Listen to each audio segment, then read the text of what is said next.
Welcome to a half hour of Mindwebs. Short stories from the worlds of speculative fiction.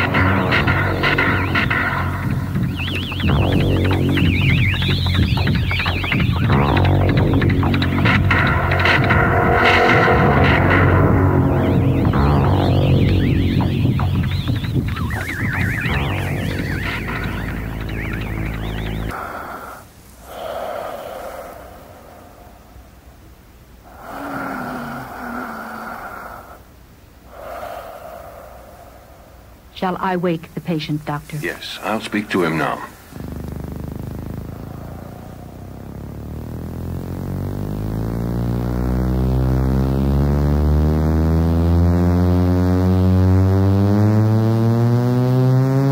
What?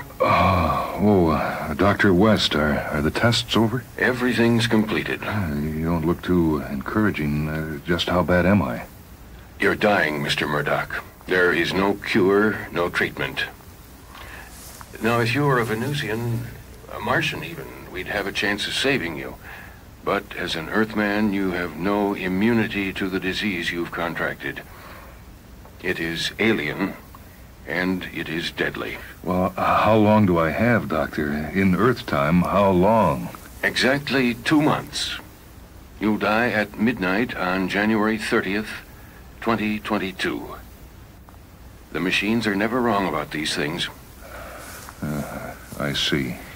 Now, I've made arrangements for you to remain with us until it... No, look, I'm going back home. To Earth? But that's impossible. From this planetary system, it's a year's journey. 12 Earth months. You'll never reach there alive. You're wrong, Doctor. 1 year from today, Robert Spencer Murdoch, Rocket Man, Star Class, will return to the town he grew up in. To Thayerville, Haley County, State of Ohio, planet Earth. To keep a promise. I'm afraid that would require a scientific miracle. Exactly, Dr. West. Exactly right. A genuine scientific miracle.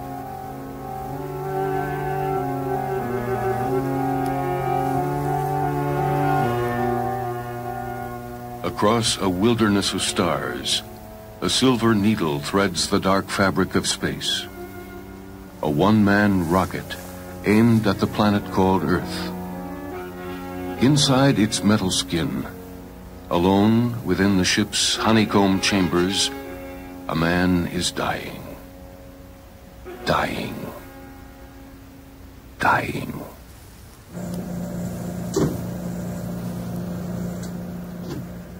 Robert S. Murdoch, recording logbook entry January 29th, 2022, on board Starship 12, single passenger craft, 29th day out.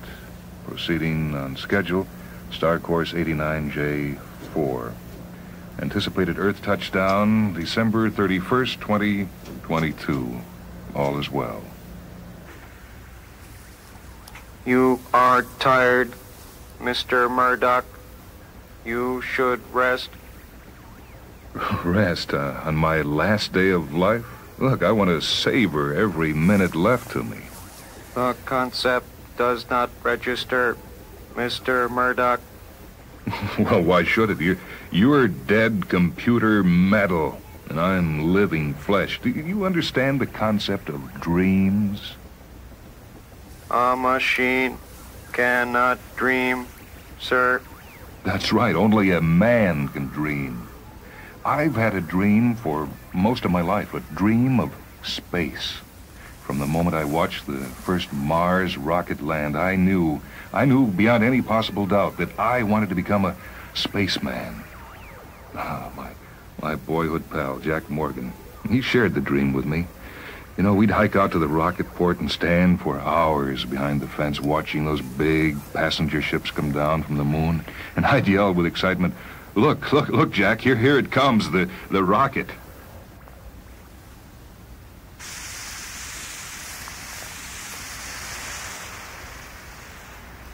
Here she comes, Jack. Isn't that a marvel? Yeah, she's beautiful. Oh, I'm gonna ride one of those like her to the stars someday, Jack. I'm gonna be a spaceman. Bet you won't. Not really. Bet I will.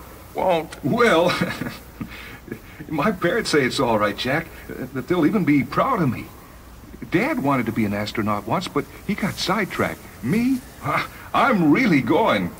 But won't it really take a long time? A lot of special schooling? Yeah, sure, but I don't mind that. It's what I really want to do. Well, me too. But I just wish my folks were like yours. They think I'm crazy when I talk about going into space. Well, look, maybe they know you don't want it as much as I do, Jack. It's all I dream about, reaching the stars, seeing alien horizons, other worlds. I've got to make it happen, Jack. I've got to. So I made it happen. I made the dream real. Finished my schooling, got my degree, became a space engineer. I left home for the stars at 22 with a promise. A promise, Mr. Murdoch? That's right, a promise to come back to Thayerville, to see my parents again, to let them be with their son once more. They're waiting for me now, and because they didn't let me down, I won't let them down. How does that poem by Robert Frost go?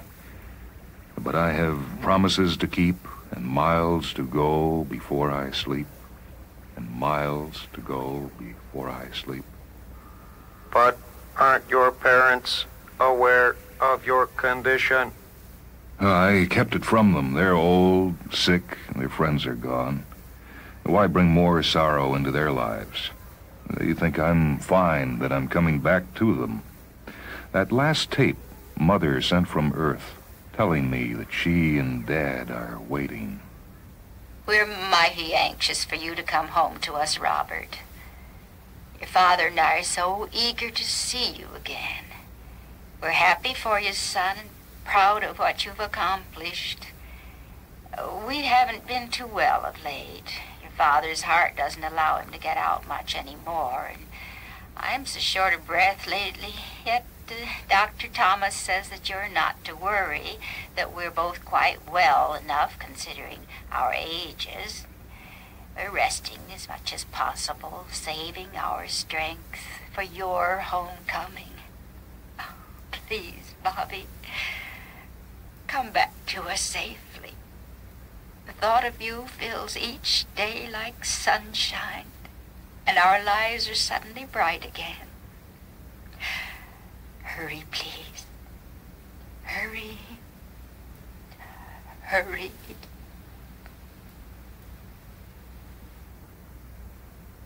It's time. The hours, the minutes are running out. It's time now. Just inside here, they said he'd be waiting for me.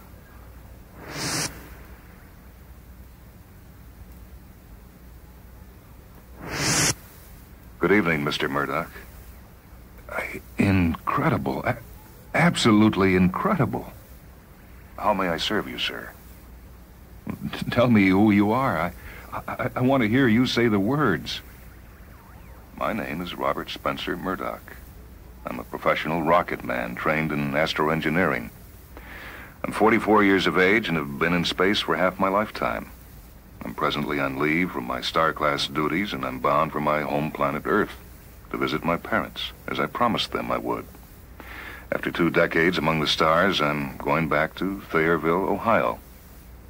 Perfect. As you say, sir. Why, your eyes, my eyes. Your voice, my voice. Your nose, mouth, chin, hair, all mine. Exactly and precisely mine. I've been built to your specifications, sir. You'll find that we are identical in every outward detail. You eat, drink, sleep? Of course, sir. Your habits are my habits. Your body functions are duplicated within my body. I assure you there are no flaws. Let me see your hands. Your fingers. Yes, each pore the same. Nothing short of an extensive lab exam by a medical expert could reveal my true origin. And my memories are mine. Your human brain's entire neural pattern has been electronically imprinted in my android brain. So I remember what you remember. The warm summers of Ohio, picnics in the fields with that special potato salad your mother was so proud of, the nights on the back porch when you'd sit with Jack watching the stars. And Julie, do you remember her? She loved you, but she fought your dream. She wanted me to give up the stars, the rockets. Julie didn't want me to become a spaceman. Oh, how she fought to keep me on Earth.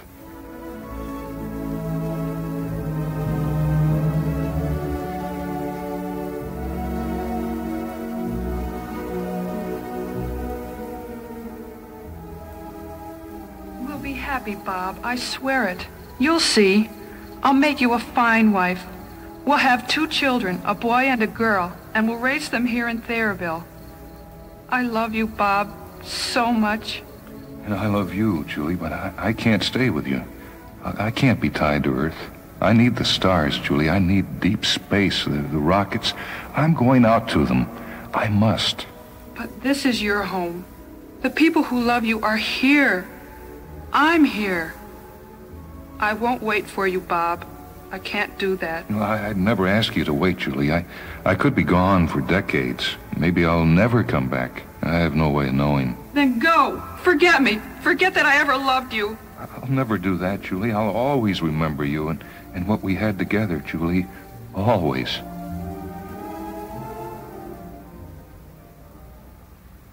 Always. And you've never forgotten her. We've never forgotten her. Julie left Thayrville after I did. Left the States, went to Europe, married a school teacher in Switzerland, became a mother. She has a grown son and daughter by now. I doubt she ever thinks much about Robert Murdoch. But you wouldn't know about that. No, sir, I wouldn't. Well, how much longer? You have until midnight, Earth time. The doctors can tell exactly when my breath will cease, chart the precise moment my heart will stop beating. They can do everything but keep me alive. I'm sorry, sir. No, damn it, you're not. A machine can't feel sorrow. If you've never had life, you can't know how it feels to lose it. As you say, sir. Well, I want to go over everything with you now. There must be no error, however small. We must be certain of success. When this rocket touches down next December, I'll be here to meet your parents. They know in advance from your tapes that I cannot spend longer than 2 weeks with them. Then I must return to my duties. But for those 2 weeks, I'll be their son, home from the stars.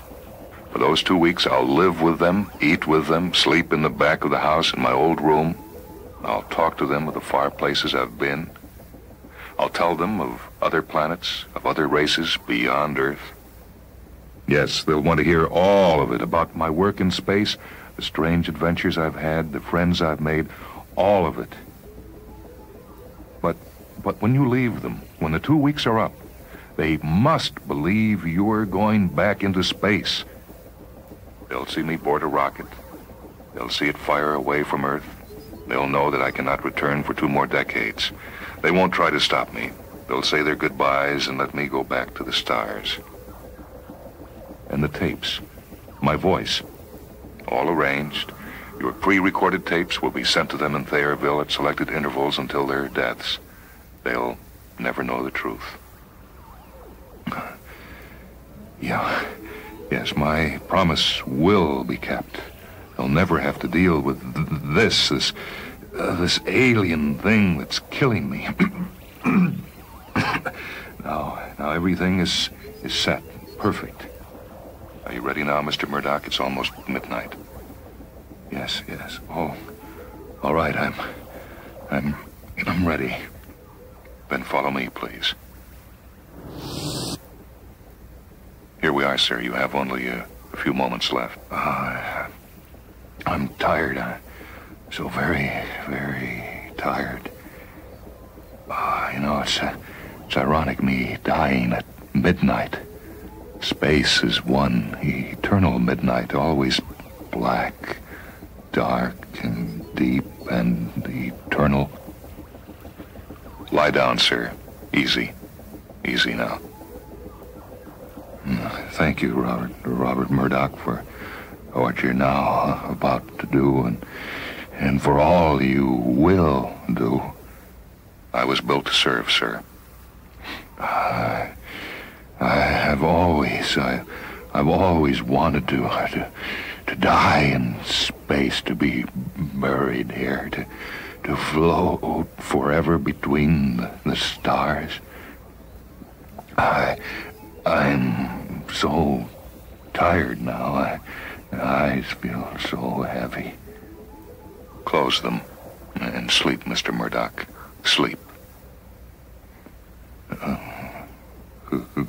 Goodbye, Mom, Dad, Julie.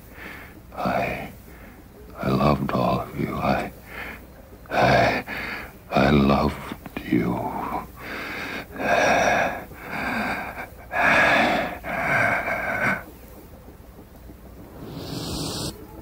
Sleep well, Mr. Murdoch.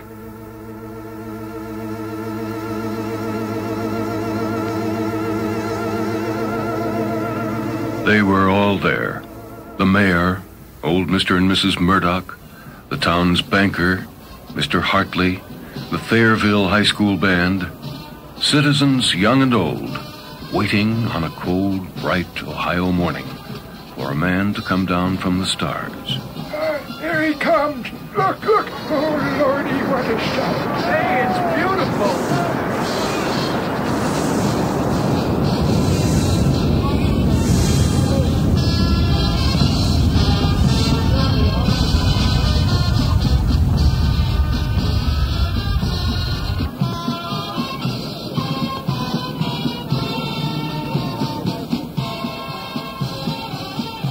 And he appeared before them. Robert Spencer Murdoch, tall and heroic, in a splendid dress uniform that threw back the light of the sun in 1,000 glittering diamond patterns. Across the field, moving toward the rocket, a white-haired woman and a man with a cane. Bobby. Son, you come back to us. Mom, Dad. Oh, I'm so glad to be home. Everybody's here, son, even the mayor. All the city officials. This is a great day for Thayrville. Well, Mr. Mayor, there they go, the three of them. Still doesn't seem altogether right to me, Hartley. Unnatural. That's the feeling I get. This is what they wanted, isn't it? What they asked for. It's what they wrote in their wills. They didn't want their son to come home and find them gone. They promised to meet him, and they've kept that promise. Doesn't seem right somehow. In just 2 weeks, he'll be back into deep space for another 20 years. Why ruin his homecoming? Why bring sorrow into his life? And they are perfect, aren't they? No doubt about that. They're perfect duplicates. It's amazing these days what science can do. Look at him, embracing them, chattering to them, smiling. He's happy, and he'll never know. You're right, Mr. Hartley. He'll never know.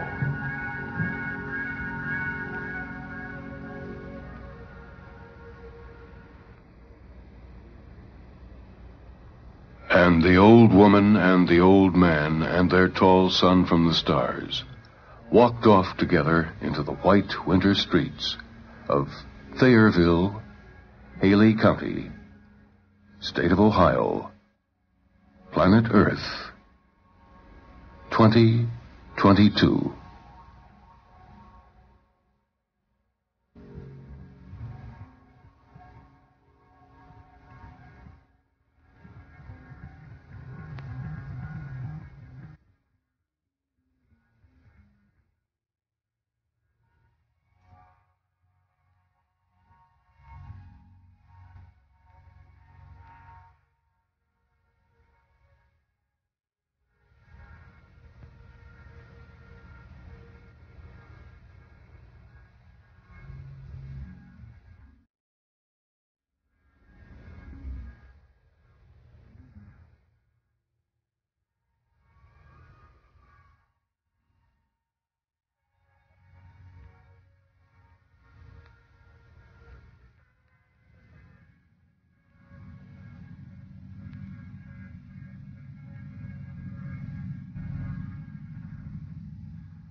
The story this time was by William F. Nolan from his book Alien Horizons.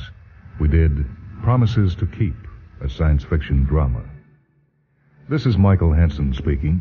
Reading with me were Jay Fitz, Cliff Roberts, Carrie Frumpkin, Ward Paxton, and Louise Strasbaugh. Engineering by Steve Gordon. Mindwebs is a production of WHA Radio in Madison, a service of University of Wisconsin Extension.